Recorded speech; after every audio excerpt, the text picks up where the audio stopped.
علامہ صاحب رحمۃ اللہ علیہ کے مزار سے ہی علامہ صاحب کا ایک کلام، اور اس کا موضوع یہ ہے کہ جو امت مسلمہ ہمیشہ اس فکر میں رہتی ہے کہ کس کو فالو کیا جائے، کس سے سیکھا، کس سے سمجھا جائے۔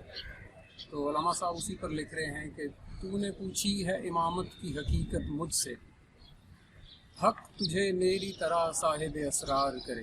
یعنی جس نے آ کر پوچھا ہے کہ امام کس کو بنانا ہے، فالو کس کو کرنا ہے، علامہ صاحب کہہ رہے ہیں کہ اللہ جیسے مجھے عطا کیا ہے یہ علم، یہ تمہیں بھی عطا کرے۔ فتنہ ملت بیضا ہے امامت اس کی، یعنی جس سے بچنا ہے اس کی نشانی بتائی ہے کہ فتنہ ملت بیضا ہے امامت اس کی، جو مسلمان کو سلاطین کا پرستار کرے۔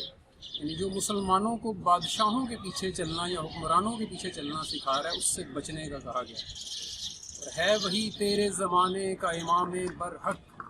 اصل امام کون ہے، اس کی نشانی یہاں ہے وہی تیرے زمانے کا امام برحق، جو تجھے حاضر و موجود سے بیزار کرے۔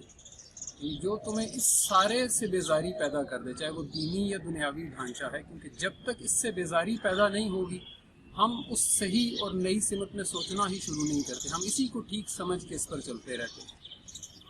اور آخر میں اس کی کوالٹی بتا رہے ہیں کہ دیکھ احساس زیاں تیرا لہو گرما دے، دیکھ احساس زیاں تیرا لہو گرما دے، فقر کی سان چڑھا کر تجھے تلوار کرے۔ یعنی وہ تمہیں ایسا بنا دے جیسے تلوار بنانے والا، سان اس پتھر کو کہتے ہیں جس سے تلوار تیز کی جاتی ہے، کہ فقر کی سان چڑھا کر تجھے تلوار کرے۔